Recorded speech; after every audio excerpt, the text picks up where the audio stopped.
오늘 우리에게 주신 하나님의 말씀은 마태복음 9장 35절부터 38절의 말씀입니다. 마태복음 9장 35절부터 38절의 말씀 우리가 한 목소리로 같이 읽었으면 좋겠습니다. 시작. 예수께서 모든 도시와 마을을 두루 다니시며 회당에서 가르치시고 하늘나라 복음을 전파하시며 모든 질병과 아픔을 고쳐 주셨습니다. 예수께서 무리를 보시고 그들을 불쌍히 여기셨습니다. 그들이 목자 없는 양처럼 시달리고 방황하고 있었기 때문입니다. 그때 예수께서 제자들에게 말씀하셨습니다. 추수할 것은 많은데 일꾼이 적구나. 그러므로 추수할 주인에게 추수할 들판으로 일꾼을 보내달라고 요청하라. 아멘. 추수할 일꾼을 찾으시는 예수님이란 제목으로 김홍종 목사님께서 말씀 전해 주시겠습니다. 할렐루야. 2021년 첫 우리 목요 선교 집회입니다. 저는 이 목요 선교 집회는 특별히 하나님이 기뻐하시는 집회라고 믿습니다. 하나님의 비전, 하나님의 나라를 바라보면서 기도하는 이 기도, 우리 성령님이 함께 하시는 그런 예배라고 믿습니다. 유튜브를 통해서 또 이 자리에 나와서 함께 예배하는 여러분들 진심으로 축복하고요. 특별히 우리 선교사님들 축복합니다. 저희가 90일의 기적 새벽 기도에 또 우리가 말씀 통독을 하고 있는데요. 새해를 말씀으로 시작하면서 저도 영적으로 얼마나 큰 은혜를 누리고 있는지 모르겠습니다. 특별히 좋았던 것은 2주 동안 우리 선교사님들 말씀을 전해 주실 때 얼마나 은혜가 되고 좋았는지 모르겠습니다.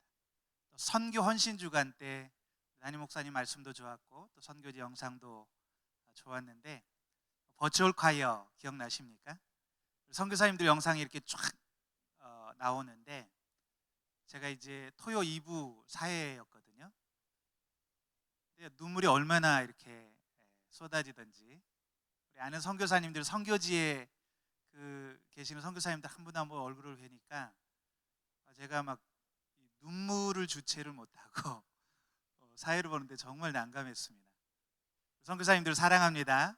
우리 유튜브를 통해서 이 예배 함께 하시는 선교사님들 힘내시고 응원합니다. 제가 새해를 이제 시작하면서 제 마음에 떠올랐던 말씀이 다시 이 말씀이었습니다. 추수할 것은 많은데 일꾼이 적구나. 추수할 것은 많은데 일꾼이 적구나. 코로나 상황은 여전히 변하지 않았죠. 많은 사람들이 외출도 할 수 없고 활동에 많은 제약을 받고 있지만 그러나 영적으로는 지금 하나님께서 사람들의 마음을 준비시키시고 추수할 때가 아닌가 하는 생각을 합니다. 사람들은 지금 어딘가 의지할 곳을 기댈 곳을 찾고 있죠. 구글 코리아 사장님이신 김경훈 성도님 우리 선교본부에 같이 있고 또 우리 목요 선교 집회에도 나왔는데 최근에 강의 하실 기회가 있어서 강의를 듣는데 그분이 책 한 권을 소개해 주셨어요. 파리드 자카리아 이분이 포스트 코로나 시대를 위한 10가지 교훈 이런 책에 나온 내용을 소개해 주셨는데 그 중에 이런 내용이 있었어요. 지금 사람들은 변화가 두려워서 벌벌 떨면서 누군가 기댈 사람을 찾고 있다. 의지할 사람을 찾고 있다. 그러니까 지금은 변화가 너무나 빠르고 복잡해서 아무도 미래를 예측할 수가 없는 거예요. 지금 한 번도 경험해 보지 못한 그런 시대, 그런 세상을 살면서 미래가 불안하니까 어딘가 좀 기댈 사람, 의지할 사람을 찾고 있다는 것입니다. 그렇지만 여러분 우리가 사람을 의지하고 기댈 수 있겠습니까? 이런 때 우리가 의지할 수 있는 분은 영원토록 변하지 않는 그분, 우리 한 사람 한 사람을 아시고 우리의 이름을 아시고 우리를 가장 사랑하시고 우리를 지키시는 그 하나님, 그 하나님을 만나야 될 때가 바로 지금이라고 믿습니다. 지금이야말로 많은 사람들이 영적으로 갈급한 때인 것 같아요. 제가 우리 노기성 목사님한테 이번 엠미션에서 설날에 루스타 러시아 유학생들 원래 이 집회죠. 설날마다 했던 그 집회 소식을 들었습니다. 코로나가 아닐 때는 대면으로 모일 때는 한 4,500명까지 3,400명, 4,500명이 모여서 연합으로 모여서 집회를 하고 하나님의 은혜를 나누는 굉장히 중요한 그런 영적인 집회인데, 올해는 이제 대면으로 모일 수 없기 때문에 영상으로 집회를 준비를 했습니다. 그런데 놀라운 것은 영상으로 하니까 러시아에 있는 성도들도 참여를 하고 전 세계 디아스포라로 퍼져 있는 러시아인들이 같이 참석을 했다는 거예요. 그래서 1박 2일로 진행을 했는데 연인원 2,300명이 참여를 했다는 것입니다. 놀랍지 않습니까? 더 많은 사람들이 이 집회에 참석하고 또 은혜를 누렸다는 것입니다. 사람들의 마음이 영적으로는 얼마나 더 갈급해 있는가, 얼마나 목말라 있는가 하는 것을 느낄 수가 있습니다. 요한복음 4장 35절에 예수님 그렇게 말씀하셨죠. 눈을 들어 밭을 보라. 희어져 추수하게 되었더라. 눈을 들어 밭을 보라. 영어로는 Open your eyes and look at the field. 오픈이라고 되어 있어요. 그러니까 눈을 떠라. 눈을 떠서 봐라. 밭을 보아라. 희어져 추수하게 되었도다. 추수할 때가 됐다는 거예요. 그러니까 눈을 떠서 보면 이게 보이는데 우리가 눈을 뜨지 못하기 때문에, 우리 믿음의 눈, 영적인 눈이 뜨이지 않았기 때문에 이걸 보지 못한다는 것이죠. 그렇지만 믿음의 눈으로 바라보면 지금은 추수할 때다. 그러니까 예수님은 그런 영적인 눈, 믿음의 눈으로 세상을 보셨기 때문에 예수님의 삶은 가만히 있을 수가 없었어요. 정말 분주한 삶이었죠. 우리 오늘 성경 본문 같이 한번 35절 읽어보겠습니다. 시작. 예수께서 모든 도시와 마을을 두루 다니시며, 같이 읽겠습니다. 시작. 35절 시작. 예수께서 모든 도시와 마을을 두루 다니시며 회당에서 가르치시고 하늘나라 복음을 전파하시며 모든 질병과 아픔을 고쳐 주셨습니다. 아멘. 이미 희어져 추수하게 된 갈급한 목말라 하는 영혼들을 보고 있는 예수님은 가만히 있을 수 없어서 여기 보니까 모든 도시와 마을을 두루 다니시며 회당에서 가르치시고 그리고 하늘나라 복음을 전파하시고 병든 자들을 고치시고 치료하셨다. 그 당시 종교 지도자들과 완전히 다른 모습이죠. 그 당시 종교 지도자들은 성전에 앉아서 기다리고 있었습니다. 성전에 앉아서 사람들이 오지 않으면 사람들의 마음이 강팍해서 완악해서 하나님께 예배하지 않고 하나님을 찾지 않고 아마 사람들 탓을 하면서 왜 사람들이 오지 않는가 그랬을 거예요. 그렇지만 그들은 이렇게 찾아 나설 생각은 못했던 거예요. 자기들이 밖으로 나가야 된다. 그럴 의지도 없었고 그런 헌신을 할 마음도 없었던 것이죠. 지금 생각해 보면 그 당시 예루살렘에 있는 이 성전에 올 수 있는 사람들이 얼마나 됐겠습니까? 아마 예루살렘 주변에 있는 사람들은 올 수 있었겠지만 이스라엘에 있는 그 수많은 사람들은 특별히 하루 벌어서 하루 먹고 사는 사람들, 가난한 사람들, 이런 사람들이 언제 예루살렘까지 순례를 할 수 있었겠습니까? 병든 사람들, 그들이 어떻게 예루살렘에 올 수 있었겠습니까? 또 성경에서 죄인들이라고 표현하죠.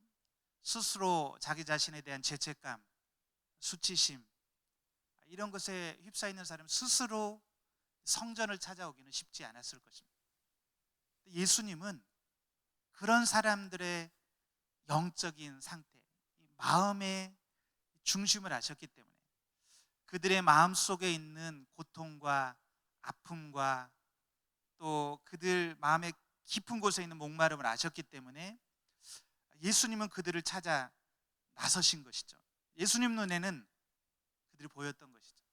그들도 하나님의 말씀을 듣기만 하면, 하나님 나라의 복음을 듣기만 하면 치유되고 회복될 수 있을 텐데, 그렇기 때문에 예수님은 여기 보니까 모든 도시와 마을을 두루 다니시면, 누가 시킨 것도 아니고 어떤 보상이 주어지는 것도 아닌데 예수님은 자발적으로 모든 도시와 마을을 두루 다니셨다고 그랬습니다. 예수님이 이런 열정이 어디서 나왔을까요? 그 시골 구석구석까지 온 마을을, 도시를 다니시면서 말씀을 전하시고 병든 자를 치료하시는 이 열정, 그 영혼에 대한 사랑에서 나왔겠죠. 36절을 같이 한번 읽어보겠습니다. 36절입니다. 시작. 예수께서 무리를 보시고 그들을 불쌍히 여기셨습니다. 그들이 목 잡는 양처럼 시달리고 방황하고 있었기 때문입니다. 여기 보니까 예수께서 무리를 보셨다 그랬죠. 보셨습니다. 예수님은 그들의 겉모습만을 본 것이 아니라 그들의 속마음, 그들 한 사람 한 사람의 형편을 보셨습니다. 그들의 처지를 보셨습니다. 그들의 그 마음의 신음을 보셨습니다.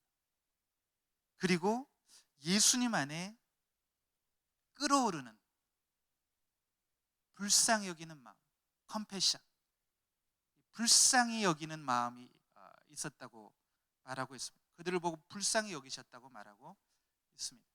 그래서 불쌍히 여기셨다는 말은 그들 볼 때 너무나 불쌍해서 그 내장이 뒤틀리는 것 같은 그런 고통, 그런 고통을 가지고 그들에게 연민의 정을 느끼셨다는 그런 의미입니다. 요즘 표현으로 하면 가슴이 찢어지는 것 같은 그런 마음으로 그들을 바라보셨다는 것이죠. 여러분, 이런 마음 느껴보신 적 있습니까? 가끔 우리가 자녀들을 보면 이런 슬픔이 느껴질, 저는 살아오면서 한 번 정도는 자녀 때문에 펑펑 울어본 적이 있는 것 같아요.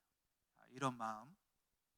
근데 이제 영적으로 제가 사역을 하면서 몇 번 있었던 것 같습니다. 정말 영혼이 너무너무 불쌍해서 하나님이 주시는 마음, 그 주체할 수 없는 이런 눈물로 영혼들을 바라봤다. 이게 어떤 마음일까요? 왜 예수님이 그렇게 아파할까요? 예수님이 그 무리들을 보실 때, 그들의 고통과 신음을 보실 때, 그들이 그런 모습으로 살아야 될 사람들이 아닌데, 이들이 이런 대접을 받아야 될 사람들이 아닌데, 이런 처지에 있어야 될 사람들이 아닌데, 그들 한 사람 한 사람 하나님의 정말 소중한 사람들이고, 하나님이 너무나 기뻐하시는 영혼들이고, 하나님의 자녀들이고, 하나님이 그들을 창조하실 때 하나님의 창조의 계획 안에서는 그 한 사람 한 사람이 정말 하나님 나라의 왕자고 공주고 아들이고 딸이고 하나님의 기쁨의 대상인데, 그들의 모습이 이렇게 세상 가운데에서 신음하고 고통받고 망가지고 무너지고 사단의 밥이 되고 권세자들에 의해서 핍박을 받고 이런 모습을 볼 때 너무나 안타깝고, 그래서 그 안에서부터 끓어오르는 그 연민의 마음, 컴패션이 있었던 것이죠. 여러분, 우리가 사람을 겉모습으로 보면 다 멀쩡해 보이지만 다 그 안에 들어가 보면 고민과 어려움이 있지 않습니까? 각자의 문제들이 있고 각자의 고통들이 있습니다. 근데 성경은 이런 문제들이 바로 하나님을 만나지 못한 문제다, 목자를 만나지 못한 문제다, 목자가 없는 문제다. 예수님이 그들의 문제를 한마디로 짚으셨는데, 그들이 목 잡는 양처럼 시달리고 방황하기 있었기 때문입니다. 그들이 목자 없는 양처럼 시달리고 방황하기 있었기 때문에 예수님의 마음이 그렇게 아팠다는 거예요. 그들이 목자만 만났다면, 참된 목자만 만났다면, 그들이 진정한 아버지이신 하나님을 만났다면 그들의 인생이 이렇게 고달프고 이렇게 힘들진 않았을 텐데. 여러분, 그렇지 않습니까? 우리도 이 부모가 없이 자랄 때 얼마나 많은 서러움을 겪습니까? 양이 목자가 없을 때 얼마나 무방비 상태에서 수많은 적들에게 노출이 됩니까? 그냥 일의 밥이 되는 것이죠. 보호해줄 사람, 지켜줄 사람, 기댈 곳, 피난처가 없는 인생이 얼마나 힘든가. 우리 인생이 그렇다는 거예요. 예수님 보시기에는 모든 인생들이 하나님을 만나기까지, 하나님 품 안으로 돌아오기까지는 목자 없는 양의 모습이라는 것입니다. 그렇기 때문에 그들은 두려워하고 불안해하고 그들은 상처받고 시달리고 그리고 방황하고 있다는 것입니다. 인생의 의미를 찾지 못하고 방황하고 있다는 것입니다. 또 그런 그들을 이용해서 수많은 사꾼 목자들이 있죠. 그런 양들을 꼬드기는 그들을 이용하는 또 그런 사꾼들이 있습니다. 오늘날에는 이런 마음을 이용하는 사단과 사이비, 이단과 사이비가 있고, 이런 사람들은 이런 불쌍히 여기는 마음이 없으면서도 마치 공감해주고 동정해주는 척하는 이런 세상 가운데 시달리고 있는 그들을 볼 때 특히 예수님 눈에는 아마 종교 지도자들이 그렇게 보였을 것 같아요. 그들이 종교 지도자라고 하지만 목자 역할은 하지 않고 사꾼 목자가 돼서 오히려 그 백성들을 이용해서 자기들의 권리나 자기들의 배를 채우는 그 모습, 그렇기 때문에 종교 지도자들에 대해서 예수님은 굉장히 분노해 하시죠. 예수님은 그들이 목자를 만나기를 원하십니다. 예수님 자신이 그들의 선한 목자가 되어주시지만 또한 예수님은 우리를 바로 목자로 부르신 것이죠. 한 사람 한 사람을, 그러한 영혼들을 그들의 그 마음의 고통과 슬픔과 아픔을 보고 알고 섬기는 그런 사람들로 부르신 것이죠. 우리 37절, 38절도 같이 한번 읽어보겠습니다. 37절, 8절입니다. 시작. 그때 예수께서 제자들에게 말씀하셨습니다. 추수할 것은 많은데 일꾼이 적구나. 그러므로 추수할 주인에게 추수할 들판으로 일꾼을 보내달라고 요청하라. 아멘. 예수님이 지금 이들을 돌봐줄 추수할 일꾼, 목자를 찾고 있는데 그런 목자들이 없기 때문에 방치되어 있는 그들의 모습을 볼 때 너무 안타까웠던 것입니다. 여러분 가끔 TV에서 보면 이렇게 농가나 이런 데서 정말 농사를 잘 지어놨는데 막 배추 뭐 이런데 시골에 추수할 사람이 없어서, 일꾼들이 없어서 그걸 이렇게 방치돼서 뭐 이렇게 갈아엎거나 또 과일들 이렇게 따지 못하고 이런 거 보셨나요? 보면 참 안타깝지 않나요? 근데 농부에만 하면 얼마나 안타까울까요? 1년 농사를 지었는데 이 추수할 일손이 없어서 딱 때가 있는데 이때 추수하지 못하면 안 되는데 일꾼이 없어서 그걸 갈아엎을 때, 방치하고 내버려 둬야 될 때, 예수님이 그런 마음이라는 거죠. 지금 추수할 때인데 영혼들은 목말라하고 갈급하고 기댈 곳을 찾고 자기를 알아줄 사람을 찾고 자기 이름을 불러줄 사람을 찾고 자기 공감해 줄 사람을 찾는데 그런 추수할 일꾼이 적구나. 그러므로 추수할 주인에게 추수할 들판으로 일꾼을 보내달라고 요청해라 말씀하십니다. 정말 예수님의 이런 마음, 불쌍히 여기는 마음, 영혼을 사랑하는 마음, 목자의 마음, 이런 마음을 가지고 이 추수에 동참할 헌신된 일꾼들이 없다고 탄식을 하시는 것이죠. 이 땅에 기독교인들은 많은데, 크리스찬은 많은데 헌신된 일꾼이 없구나. 이 땅의 교회들은 그렇게 많은데 예수님의 마음을 알고 영혼들을 섬길 교회들이 적구나 하는 탄식인 것이죠. 예수님 부활하신 후에 베드로에게 요한복음 21장에서 우리가 잘 아는 구절 말하지 않습니까? 요한의 아들 시몬아, 내가 나를 사랑하느냐 물으시고 주로 그러하이다, 내가 주를 사랑하는 주께서 아시나이다 대답하니까 예수님이 내 양을 먹이라, 내 양을 쳐라 말씀하시죠. 예수님 누구에게 이런 영혼들을, 양들을 부탁하시냐? 부활하시면서. 예수님은 부활하셔서 하나님 보좌 우편에서 우리를 응원하시고 도우시고 우리 함께 하시지만 누구를 통해서 이 일을 하시는가?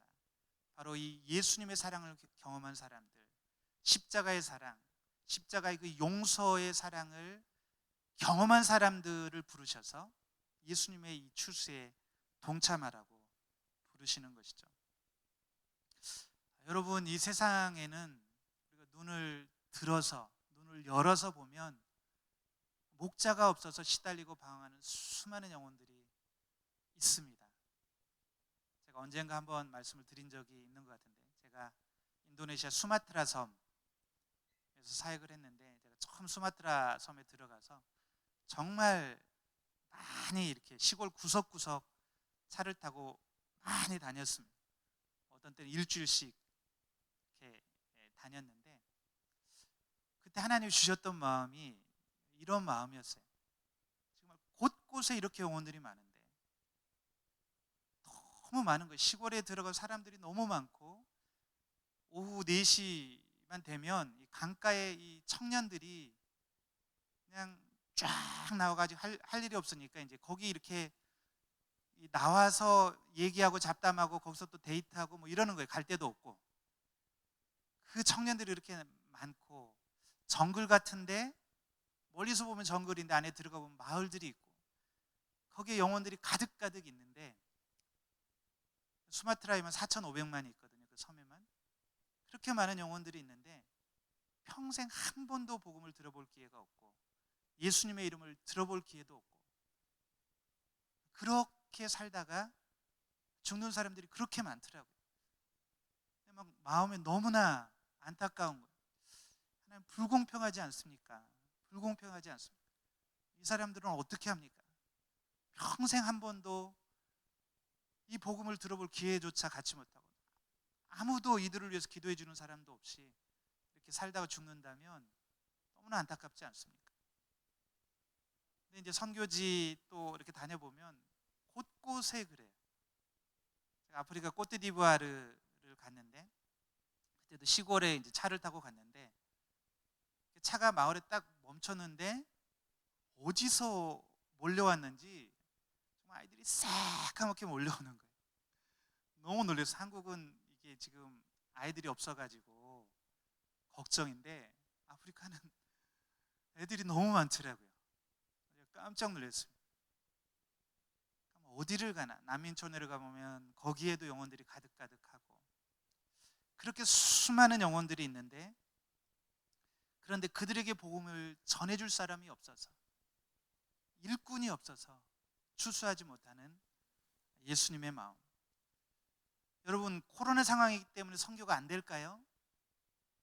우리가 코로나 상황이기 때문에 많이 있어도 될까요? 저는 올해 그런 마음이 들더라고요. 코로나 상황이라고 움츠려 있지 말고 더 적극적으로 선교를 해야 될 때가 아닌가. 방법은 찾으면 되는 게 아닌가.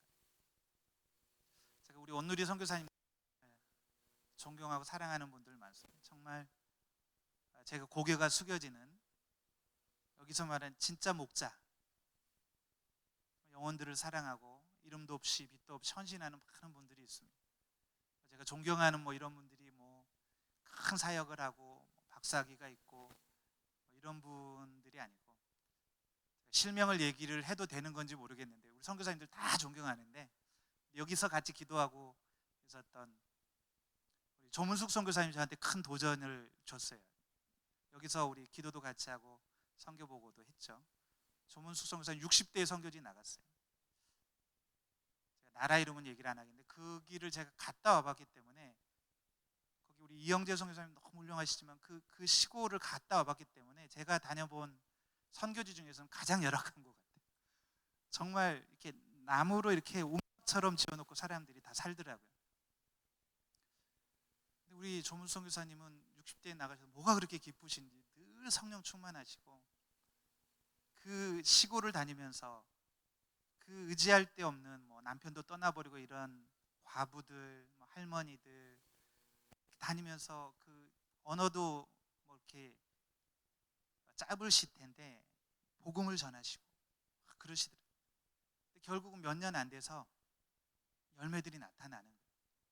작년에 저희가 이제 코로나 터져서 저희들은 선교사님들이 고립되거나 또 안전에 문제가 있으면 안 되니까 바로 공문을 보냈거든요. 그래서 철수하실 수 있는 분은 철수하셔라. 우리가 비행기 티켓값 대드리고 한국에 오면 자가격리할 수 있도록 다 저희가 드렸습니다. 그래서 철수를 해야 되는 분들도 있었고, 우리 조문수 교사님도 잠깐 나오셨는데 또 나가신다는 거예요. 그래서 그때 지금 이런 상황에 나가서 뭐를 하시려고 나가시려고 하십니까? 조금 더 있다 나가시는데 나가셔야 된다는 거예요. 그래서 나가셨어요. 나가셔가지고, 근데 우리 조문수 교사님 이렇게 기도 편지나 이렇게 들어보면 그 시골 청년들의 완전히 영적인 어머니가 돼가지고 벌써 청년들에게 말씀을 가르치고 복음 전하는 법을 가르치고 엄마의 사랑으로 품고 그래가지고 청년들이 얼마나 많이 변화됐는지 몰라요. 그들이 전도자가 돼서 이웃 마을로 전도자로 떠나고 신학을 공부하고, 그래서 이제 교회를 개척하기 시작합니다. 벌써 교회를 건축했고 또 교회를 건축하고 있고. 근데 우리 조문수 선교사님 보면 그 영혼을 향한 이 사랑 너무 느껴지고, 제가 가지 말라고 말리면서도 너무 부끄러운 거예요. 그리고 또 너무 자랑스러운 거예요. 우리에게 이런 선교사님들이 계시다는 게 너무나 자랑스러운 거예요. 하나님의 마음은 얼마나 흡족하실까. 코로나에도 불구하고 선교사님은 그렇게 영혼들을 섬기시고 열매를 맺고 교회를 개척하고 또 우물 파시고 이런 사역들을 감당하십니다. 또 이제 최근에 우리 엠미션에서도 여러 가지로 온라인으로 사역을 하고, 선교사님들이 온라인으로 사역을 많이 하는데 페이스북 전도라는 거를 막 하지 않습니까? 이거를 처음 시도한 분이 우리 교회, 우리 선교사님은 아니지만 또 제가 좋아하는 레바논의 정바울 선교사님이라는 분도 제가 사역지를 가봤는데 이분 안에도 그 열정이 있는 거예요. 영혼을 향한 열정.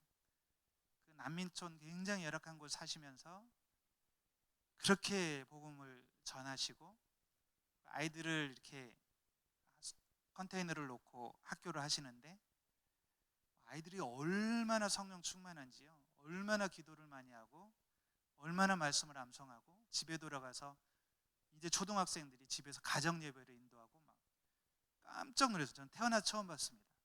아이들이 그렇게 믿음이 좋은 거예요. 이분이 코로나 때문에 전도를 못하니까 페이스북 전도, 페이스북에 보니까 이렇게 돈을 한 20불 정도, 20불 이하만 주면 특정 지역을 정해서 광고를 할 수 있는 거예요. 고민하시다가 광고, 이 예수님에 관한 영상이나 또 전도지나 이런 것들을 돈 내고 하는 거예요. 이게 굉장한 효과가 있습니다. 수천 명이 이거를 보고 듣고 또 반응을 하고 응답을 하고, 그 중에 이제 긍정적으로 반응하는 사람들을 만나고 전도하고.